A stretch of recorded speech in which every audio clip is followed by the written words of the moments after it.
Hello everyone, welcome to Education Shelf Live. I am Dr. Riddhi Agrawal and I am here with the next part of chemical kinetics. तो आज के part में हम integrated rate equations और उसी के साथ जो हमारा स्यूडो फर्स्ट ऑर्डर रिएक्शन होता है उसके बारे में बात करेंगे. ओके सो गाइस, अपने चैनल पे अब ज्वाइन बटन भी आ गया है जिसको अगर आप यूज करते हो तो आपको बहुत सारे फायदे मिल सकते हैं. अब वो फायदे क्या हैं उनको एक्सप्लेन करने के लिए मैंने एक वीडियो जो है वो बना दिया है. उस वीडियो का लिंक मैं आप लोगों को यहाँ पे दे रही हूँ, तो आप उस वीडियो को देख सकते हो. इसके अलावा आप एमसीक्यू सॉल्व करते वक्त अगर कहीं भी किसी भी क्वेश्चन में अटक जाते हो, किसी भी क्वेश्चन में आपको डाउट आ जाता है, तो आप डाउटनट ऐप के थ्रू उसे इंस्टेंट तरीके से सॉल्व कर सकते हो. उस ऐप को यूज कैसे करना है वो मैं आपको समझा देती हूँ. कोरोना के वक्त घर बैठे पढ़ाई करो ना, डाउटनट है आपके साथ, जहां आप बस क्वेश्चन की फोटो लेकर तुरंत अपने डाउट का वीडियो सोल्यूशन पा सकते हैं. साथ ही यहाँ कोटा के टॉप टीचर्स जैसे एनडी सर, जीबी सर, आकांक्षा मैम, एनजे सर के फ्री वीडियो लेक्चर्स भी आपको मिलेंगे. इतना ही नहीं, रोजाना शाम 5 बजे डाउटनट की टीम आकर करेगी देश भर के टॉप आईआईटी, जेईई और नीट में पूछे गए डाउट सॉल्व, वो भी live. So students, biochemistry, physics, maths में कोई भी आए डाउट तो डाउटनट के साथ उन्हें कर दो आउट. सो स्टार्ट करते हैं हमारे आज के लेक्चर से. तो पहली जो चीज हम पढ़ेंगे वो है इंटीग्रेटेड रेट इक्वेशन. अब देखो, जो हमने पिछले लेक्चर में फैक्टर्स पढ़े थे उनमें हमने क्या देखा था कि जो रेट है जब वो कॉन्सेंट्रेशन पे डिपेंड करती है तो उस कॉन्सेंट्रेशन डिपेंडेंस को हम बोलते हैं डिफरेंशियल रेट इक्वेशन. लेकिन हमेशा ये कन्वीनियंट नहीं रहता कि हम इंस्टेंटेनियस रेट को डिटरमाइन करें, क्योंकि उसके लिए हमें टेंजेंट बनाना पड़ता है, फिर उसके स्लोप को कैलकुलेट करना पड़ता है, तो वो थोड़ा सा डिफिकल्ट हो जाता है.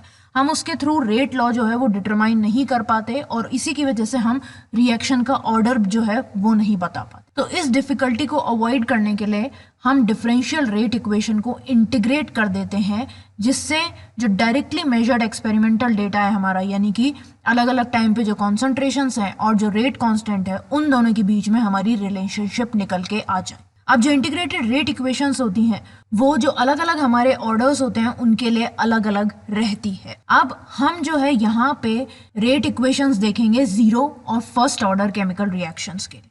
तो पहले आता है हमारा जीरो ऑर्डर रिएक्शन. तो मैंने आपको पिछले लेक्चर में भी बताया था कि जीरो ऑर्डर रिएक्शन का क्या मतलब होता है कि जो रेट ऑफ रिएक्शन है वो कॉन्सेंट्रेशन ऑफ रिएक्टेंट्स की जीरो पावर के प्रोपोर्शनल होती है. यानी कि रेट जो है it is directly proportional to reactants और उनकी पावर जीरो, यानी कि दैट इज इक्वल्स टू 1. तो जैसे सपोज करो एक रिएक्शन कंसिडर करते हैं हम, इसमें reactants is giving us products. तो यहाँ पे जो रेट निकालेंगे वो क्या होगा, minus d R upon d t, यानी कि k R raise to the power zero.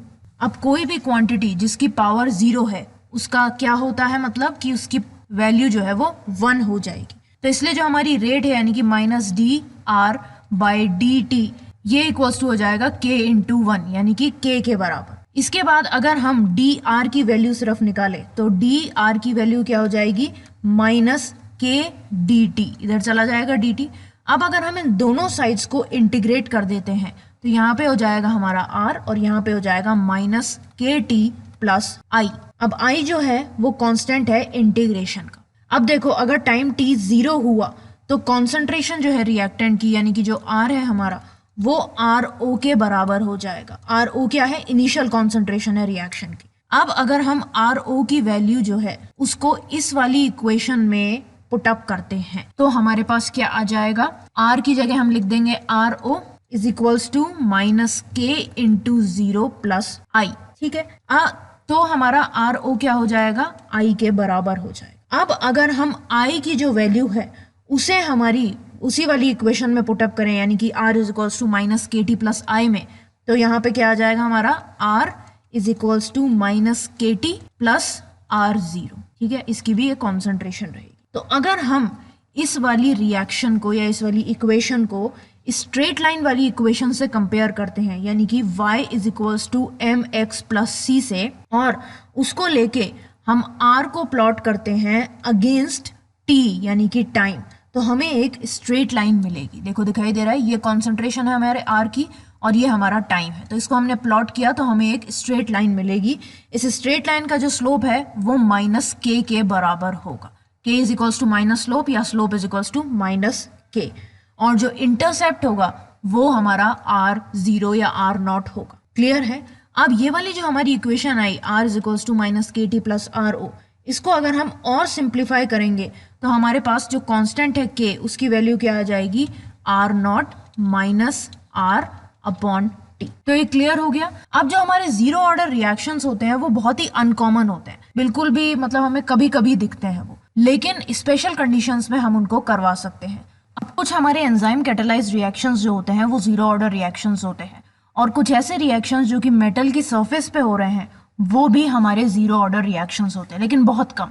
जैसे एक एग्जांपल देख लेते हैं, जब हम गैशियस अमोनिया का डीकम्पोजिशन कराते हैं एक हॉट प्लैटिनम सरफेस पे, यानी कि NH3 गैशियस फॉर्म में, जब हम इसको 1130 केल्विन पे प्लैटिनम कैटालिस्ट पे हीट कराते हैं तो ये हमें N2+3H2 देती है। तो ये जीरो ऑर्डर रिएक्शन रहता है हमारा हाई प्रेशर पे, क्योंकि इसमें जो रेट होती है हमारी वो किसके बराबर होगी, rate constant into NH3 raise to the power 0, यानी कि रेट कांस्टेंट के बराबर हमारी रेट हो जाएगी। इस रिएक्शन में प्लैटिनम मेटल जो है वो कैटालिस्ट की तरह एक्ट करता है। तो जब हाई प्रेशर रहता है उसमें मेटल सरफेस जो है वो सैचुरेट हो जाती है गैस मॉलिक्यूल से। So a further change in reaction conditions is unable to alter the amount of ammonia on the surface of the catalyst, making rate of reaction independent of its concentration. तो अगर हम कुछ change भी करवाएंगे reaction condition में तो उससे जो हमारा अमाउंट है अमोनिया का जो कि कैटलिस्ट की सरफेस पे प्रेजेंट है वो ऑल्टर नहीं होगा, जिसकी वजह से जो हमारी रेट ऑफ रिएक्शन है वो कॉन्सेंट्रेशन पे डिपेंड नहीं करेगी, उससे वो इंडिपेंडेंट हो जाएगी। दूसरा एग्जांपल इसका है जब हम थर्मल डिकम्पोजिशन कराते हैं HI यानी कि हाइड्रोजन आयोडाइड का गोल्ड सरफेस पे, तो भी हमारा इसी तरीके का रिएक्शन होता है और उसमें भी हमारी जो रेट है वो रेट कांस्टेंट के बराबर होगी, यानी कि वो जीरो ऑर्डर रिएक्शन होगा। क्लियर है। अब चलते हैं हमारे नेक्स्ट रिएक्शन पे जो कि है फर्स्ट ऑर्डर रिएक्शन।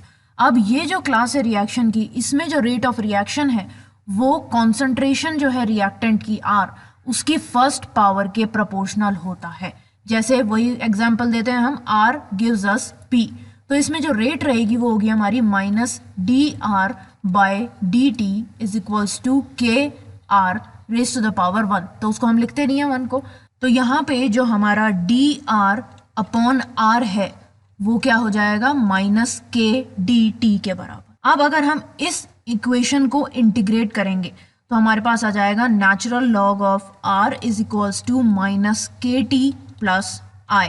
यहाँ पे I वही है हमारा कांस्टेंट ऑफ इंटीग्रेशन और उसकी वैल्यू हम आसानी से डिटरमाइन कर सकते हैं। अब जब T 0 होगा तो हमें पता है R जो है वो R0 के बराबर होगा। R0 क्या है, हमने पिछले रिएक्शन में देखा था, इनिशियल कॉन्सेंट्रेशन होती है रिएक्टेंट की। तो इस वाली इक्वेशन को हम कैसे लिख सकेंगे, यहाँ R की जगह हम R0 लिख देंगे। तो natural log of R0 will be equals to -K into 0 plus I, यानी कि जो नेचुरल लॉग है हमारे R का वो I के बराबर हो जाएगा। यहाँ पे हमने 0 क्यों लिया, क्योंकि टाइम हमारा 0 है। क्लियर हो गया। तो I की वैल्यू आ गई हमारे पास नेचुरल लॉग RO। अब इस I की वैल्यू को हम इसमें पुट कर देंगे तो हमारे पास क्या आ जाएगा, natural log concentration of R is equals to -KT plus I की वैल्यू आ जाएगी नेचुरल लॉग ऑफ R0 या R0। अब इस इक्वेशन को जब हम रीअरेंज करेंगे तो नेचुरल लॉग वाला हिस्सा हम एक तरफ ले लेंगे, तो इसको हम कैसे लिखेंगे, natural log R/R0 is equals to -KT। तो K क्या हो जाएगा हमारा, K will be equals to 1/T natural log of R0/R। अब टाइम अगर हमने T1 ले लिया तो हमारी इक्वेशन जो है वो क्या हो जाएगी, natural log R1 is equals to -KT1 plus natural log of R0। Clear है।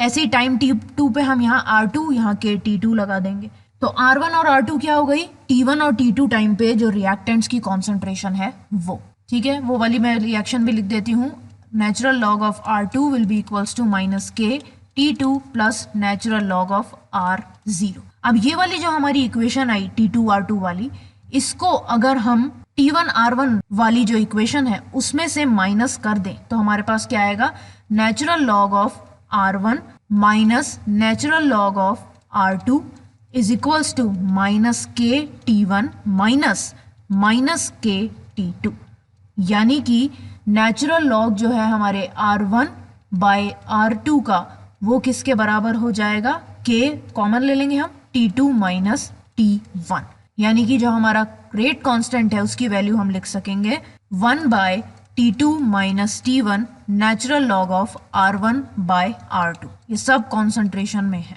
क्लियर हो गया। अब जो हमारी ये वाली इक्वेशन थी natural log R is equals to minus k t plus natural log RO, इसको हम एक और तरीके से लिख सकते हैं। कैसे? Natural log R by R0 is equals to minus k t. अब इन दोनों साइड्स का अगर हम एंटी लॉग ले लें तो हमारे पास आ जाएगा R की concentration is equals to R0 e raise to the power minus k t. देखो ये जो मैं चीज़ बता रही हूँ सिर्फ समझाने के लिए बता रही हूँ, इसमें डीप में जाने की जरूरत नहीं है क्योंकि ये सब चीज़ें नीट में नहीं आती हैं कि कैसे आपने इसको डिटरमाइन किया, और आपको जो फाइनल इक्वेशन है वो ध्यान रखनी है। क्लियर हो गया। अब जो हमारी वो वाली इक्वेशन थी natural log R is equals to minus k t plus natural log R0, उसको अगर हम y is equals to mx plus c से कंपेयर करते हैं, इनकी स्ट्रेट लाइन वाली से, और अगर हम नेचुरल लॉग R को टाइम t के साथ प्लॉट करते हैं तो हमें एक स्ट्रेट लाइन मिलेगी। कैसे? वो मैं दिखा देती हूँ। ये वाली हमारी स्ट्रेट लाइन है। जब हमने नेचुरल लॉग R को t के साथ प्लॉट किया तो स्लोप जो आएगा वो माइनस के बराबर होगा, और इंटरसेप्ट जो है वो हमारा नेचुरल लॉग R0 या R0 के बराबर होगा। क्लियर हो गया। अब एक और इक्वेशन लिखी थी हमने, आपको ध्यान हो तो, k is equals to 1 by t natural log of R0 upon R। तो इसको हम एक और तरीके से लिख सकते हैं। अगर हम 10 वाला लॉग ले लें इसमें नेचुरल लॉग की जगह, तो यहाँ पे क्या हो जाएगा, k will be equals to 2.303 by t log of R0 by R। तो यहाँ पे हमने बेस 10 वाला लॉग ले लिया, इसलिए 2.303 आ गया। तो अब हमारा जो लॉग R0 बाय R है उसको हम क्या लिख सकते हैं, it will be equals to k t upon 2.303। अब हम क्या करेंगे, एक ग्राफ बनाएंगे। लॉग R0 बाय R को हम y एक्सिस पे लेंगे और टाइम को जो है हम x एक्सिस पे लेंगे। तो इन दोनों के बीच में जब हम एक ग्राफ बनाएंगे तो जो हमारा स्लोप आएगा वो k बाय 2.303 आएगा, यानी कि ये k बाय 2.303। क्लियर है। अब इसका एक एग्जाम्पल देख लेते हैं हम। जब हम इथीन का हाइड्रोजनेशन कराते हैं, यानी कि C2H4 plus H2 gives us C2H6, तो ये हमारा फर्स्ट ऑर्डर रिएक्शन है, और इसमें जो हमारी रेट होगी वो बराबर होगी K इंटू C2H4 की कॉन्सेंट्रेशन। ओके, देन जितने भी हमारे अनस्टेबल न्यूक्लियाई होते हैं उनका जो रेडियो एक्टिव डीके होता है, चाहे वो नेचुरल तरीके से हो रहा हो चाहे वो आर्टिफिशियल तरीके से हो रहा है, वो सब फर्स्ट ऑर्डर काइनेटिक्स को ही फॉलो करते हैं। जैसे इसका भी एक एग्जाम्पल बता रही हूँ। जब जो हमारा रेडियम है वो टूटता है, उसका रेडियो एक्टिव डीके होता है, तो हीलियम प्लस रेडॉन बनता है हमारा। इसका एटॉमिक मास होता है 222 और 86 एटॉमिक नंबर, और इसका मास होता है 226 और नंबर होता है 88। ऐसे ही हीलियम का तो हमें पता है 4 और 2 होते हैं। तो इसकी जो रेट होती है वो किस चीज़ पे डिपेंड करेगी, it will be equals to K into radium की कॉन्सेंट्रेशन। इसी तरीके से जब हम N2O5 या N2O का डिकम्पोजिशन कराते हैं तो वो भी हमारे सब फर्स्ट ऑर्डर रिएक्शंस होते हैं। अब एक हम गैस फेज का रिएक्शन भी देख ही लेते हैं फर्स्ट ऑर्डर में। सो ये कैसे होगा, देखो A gives us B plus C, तीनों गैस फेज में है ये। अब सपोज करो P1 जो है वो इनिशियल प्रेशर है A का, और PT जो है वो टोटल प्रेशर है एक टाइम T पे। तो जो इंटीग्रेटेड रेट इक्वेशन रहेगी इस तरह के रिएक्शन के लिए वो क्या हो जाएगी, total pressure will be equals to PA plus PB plus PC, यानी कि जो हमारा ये टोटल प्रेशर क्या है, PT जो है वो PA plus PB plus PC के बराबर हो जाएगा। अब PA PB PC क्या है, पार्शियल प्रेशर है A B और C के। Now let X ATM be the decrease in pressure of A at time T and 1 mole each of B and C is being formed. So the increase in the pressure of B and C will also be X ATM each. तो suppose करो कि एक time T पे A का जो pressure है वो X atmosphere से डिक्रीज हो रहा है, और उसी समय 1 मोल जो है B और C का बन रहा है। तो इसका मतलब क्या होगा, जो B और C का प्रेशर इंक्रीज होगा वो भी X एटमॉस्फेरिक प्रेशर ही होगा। तो टाइम T0 पे जो A B और C हैं उनका हम देख लेते हैं प्रेशर। इसका P1 है, इसका 0 है और इसका 0 है, लेकिन एट टाइम T पे इसका जो प्रेशर है वो हो रहा है P1 माइनस X, यानी कि X से डिक्रीज हो रहा है और इनका X से बढ़ रहा है, तो X इनका एटमॉस्फेरिक प्रेशर हो जाएगा। अब P1 जो है वो इनिशियल प्रेशर है जो कि टाइम T0 पे है, तो जो हमारा PT होगा वो किसके बराबर हो जाएगा, P1 minus x plus x plus x, यानी कि माइनस एक्स से एक एक्स कट जाएगा तो Pt क्या हो जाएगा हमारा P1 प्लस एक्स। क्लियर है।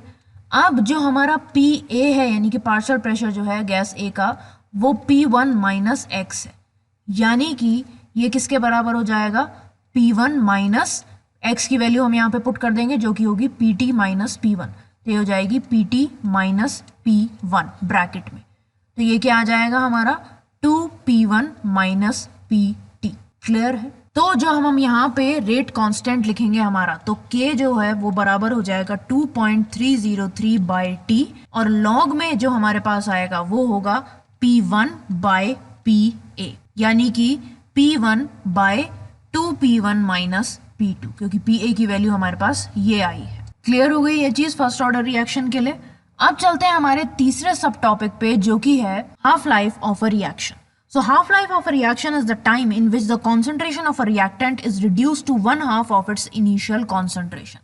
So suppose करो initial concentration है 10 ग्राम्स, तो जितने टाइम में इसकी concentration 5 ग्राम्स हो जाएगी किसी भी रिएक्टेंट की, उस टाइम को हम बोलेंगे हाफ लाइफ, और इसको रिप्रेजेंट करते हैं हम T हाफ से। तो एक जीरो ऑर्डर रिएक्शन के लिए जो हमने रेट कांस्टेंट लिखा था K, वो क्या था R0 minus R by T। तो T अगर T हाफ है तब हमारा जो R है उसकी कॉन्सेंट्रेशन क्या होगी, जो हमारी इनिशियल कॉन्सेंट्रेशन थी यानी कि R0 उसका हाफ। तो जो रेट कांस्टेंट अगर हम T हाफ पे लिखेंगे तो हम क्या लिखेंगे, K will be equals to R0, तो एज इट इज आ जाएगा, माइनस R की जगह हम लिखेंगे R0 divided by 2 upon T half. तो अगर हम T हाफ की वैल्यू निकालेंगे जीरो ऑर्डर रिएक्शन के लिए तो क्या हो जाएगी, T half will be equals to R0 में से हम R0 बाय 2 माइनस करेंगे तो हमारा R0 बाय 2 ही बच जाएगा, तो R0 ऊपर रह जाएगा, 2 नीचे आ जाएगा और उसके साथ साथ हमारा K भी आ जाएगा।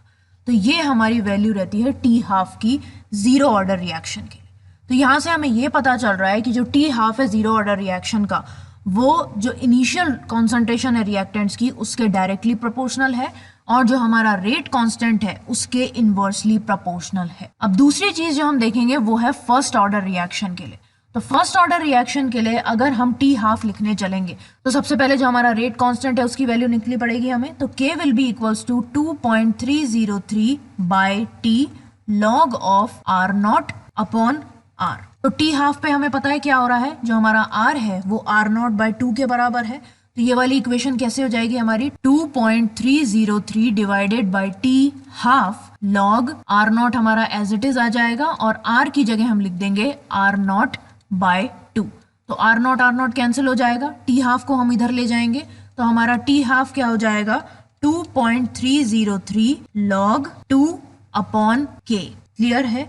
लॉग 2 की वैल्यू होती है हमारी 0.301, तो उस वैल्यू को हम अगर इसमें पुट कर देंगे तो हमारा जो T हाफ है वो सिंपल टर्म्स में निकल के आ जाएगा हमारे पास 0.693 डिवाइडेड बाय K। तो ये हमारा T हाफ रहता है फर्स्ट ऑर्डर रिएक्शन के लिए। तो यहाँ पे हमें क्या दिख रहा है कि जो हाफ लाइफ पीरियड है वो कांस्टेंट है, यानी कि वो जो इनिशियल कॉन्सेंट्रेशन है हमारे रिएक्टिंग स्पीशीज की उस पर डिपेंड ही नहीं करेगी, क्योंकि इस वाले फॉर्मूले में कहीं भी R0 हमें दिख ही नहीं रहा है। दूसरी तरफ जो हाफ लाइफ होती है फर्स्ट ऑर्डर रिएक्शन की, उसे हम रेट कांस्टेंट के थ्रू बहुत जल्दी कैलकुलेट कर सकते हैं। अगर हमारे पास रेट कांस्टेंट दिया हुआ है एक रिएक्शन का तो हम उसकी हाफ लाइफ आसानी से पता कर पाएंगे, अगर वो फर्स्ट ऑर्डर रिएक्शन है तो जीरो ऑर्डर रिएक्शन के लिए क्या देख लिया हमने, T हाफ जो है वो R0 के डायरेक्टली प्रोपोर्शनल है, जबकि फर्स्ट ऑर्डर में T हाफ जो है वो R0 पे डिपेंड ही नहीं करता है। क्लियर हो गई ये चीज। तो ये तो वही है हमारे यूनिट ऑफ रेट कांस्टेंट जो हमने पिछली बार पढ़े थे। एक बार फिर से ध्यान दिला देती हूँ, तो जो हमारा रेट कांस्टेंट होता है जीरो ऑर्डर के लिए उसकी यूनिट रहती है मोल पर लीटर पर सेकेंड, फर्स्ट ऑर्डर की पर सेकेंड और सेकेंड ऑर्डर की पर मोल लीटर पर सेकेंड। क्लियर हो गई ये चीज। अब चलते हैं हमारे आज के नेक्स्ट टॉपिक पे जो कि है स्यूडो फर्स्ट ऑर्डर रिएक्शन। अब कभी कभी क्या होता है, जो ऑर्डर है एक रिएक्शन का उसको हम कंडीशंस के थ्रू ऑल्टर करा सकते हैं। जैसे इसको हम एक एग्जांपल लेके समझते हैं। एक केमिकल रिएक्शन देखेंगे हम दो सब्सटेंसेस के बीच में, जहां पे एक रिएक्टेंट जो है वो बहुत ज्यादा अमाउंट में प्रेजेंट है। So during the hydrolysis of 0.01 mole of ethyl acetate with 10 mole of water, amounts of various constituents at the beginning and the completion of the reaction are given as। तो यहाँ पे हम क्या करा रहे हैं, जो हमारा CH3 COO C2H5 है उसका हम हाइड्रोलाइसिस करा रहे हैं। तो हमारे पास क्या प्रोडक्ट्स बन के आएंगे, CH3 COOH प्लस C2H5OH। अब टाइम जो है हमारा वो 0 है, यानी कि इनिशियल, उस पे हमने इसका सिर्फ 0.01 मोल लिया है और इसके हमने 10 मोल लिए हैं, और स्टार्टिंग में इन दोनों के तो 0 मोल्स ही रहेंगे। अब क्या हो रहा है, टाइम t पे इसका 0 मोल हो जाएगा, क्योंकि ये 0.01 जो है वो इसके 0.01 से रिएक्ट कर जाएगा, तो इसका तो 0 हो जाएगा मोल, लेकिन इसके 9.9 मोल्स अभी भी बचेंगे। और ये कितने बनेंगे, ऑब्वियसली 0.01 और 0.01 मोल। अब जो वाटर की कॉन्सेंट्रेशन है वो इतनी ज्यादा ऑल्टर ही नहीं हुई है, पहले 10 थी अब 9.9 है। सो जो रेट इक्वेशन रहेगी हमारी वो किसके बराबर रहेगी, K dash CH3 COO C2H5 की कॉन्सेंट्रेशन इनटू वाटर की कॉन्सेंट्रेशन। अब ये जो वाटर है उसको हम कांस्टेंट ले लेंगे, क्योंकि इसकी वैल्यू तो चेंज हुई नहीं है, तो हमारी इक्वेशन जो है वो क्या हो जाएगी, rate will be equals to K CH3 COO C2H5। तो यहाँ पे हमने K क्यों लिखा, क्योंकि हमने K डैश वाटर जो है उसको K लिख दिया है। क्लियर हो गया। तो K की वैल्यू क्या है, K की वैल्यू है K डैश इंटू वाटर। तो वाटर कांस्टेंट है इसलिए हम इसको अलग से ना लिख के एक साथ इसी में लिख रहे हैं। अब ये रिएक्शन जो है वो फर्स्ट ऑर्डर रिएक्शन की तरह बिहेव करता है, लेकिन ये होता नहीं है फर्स्ट ऑर्डर रिएक्शन, इसीलिए इस टाइप के जो रिएक्शंस होते हैं उन्हें हम स्यूडो फर्स्ट ऑर्डर रिएक्शन बोलते हैं। क्लियर है। एक और एग्जाम्पल है इसका, वो भी देख लेते हैं। जब हम केन शुगर का इन्वर्जन कराते हैं तो वो रिएक्शन क्या होता है हमारा, C12H22O11 प्लस वाटर। तो इसमें भी हम H प्लस से इसको रिएक्ट करवाएंगे, तो ये हमारा बन जाएगा C6H12O6 यानी कि ग्लूकोज प्लस C6H12O6 यानी कि फ्रक्टोज। तो यहाँ पे जो हमारी रेट रहेगी वो किसके बराबर होगी, K C12H22O11, जहाँ पे K की वैल्यू होगी K डैश वाटर। क्लियर है। तो ये भी फर्स्ट ऑर्डर रिएक्शन नहीं है हमारा, लेकिन ये फर्स्ट ऑर्डर रिएक्शन की तरह बिहेव करता है। ठीक है, क्लियर हो गया ये चीज। तो ये हो गया हमारा आज का पार्ट। नेक्स्ट लेक्चर में हम रेट ऑफ रिएक्शन पे टेम्परेचर का क्या डिपेंडेंस है और जो हमारी कोलिजन थ्योरी है केमिकल रिएक्शंस की उसके बारे में बात करेंगे, और उसी के साथ हमारी ये यूनिट जो है वो कंप्लीट हो जाएगी। ठीक है। सो गाइज, अगर आपका कोई भी डाउट आता है तो आप कमेंट सेक्शन में मुझसे पूछ सकते हो। ओके, सो लाइक का बटन दबा देना, शेयर करना अपने फ्रेंड्स के साथ, चैनल को सब्सक्राइब कर देना, और सब्सक्राइब करने के बाद जो बेल आइकन है उसे दबा देना, जिससे आप लोगों को नोटिफिकेशन मिल जाएगा जैसे ही वीडियो प्रीमियर होने वाला होगा। आप लोग Twitter, Facebook, Instagram, Gradeup, WhatsApp, इन सब जगह मुझे ज्वाइन कर सकते हो। इन सब के लिंक मैं डिस्क्रिप्शन बॉक्स में दे दिए हैं, और 11th और 12th केमिस्ट्री की प्लेलिस्ट का लिंक भी आपको डिस्क्रिप्शन बॉक्स में मिल जाएगा। ओके, सो आज के लिए बस इतना ही। That's all for today guys. Thanks for watching. Have a nice day.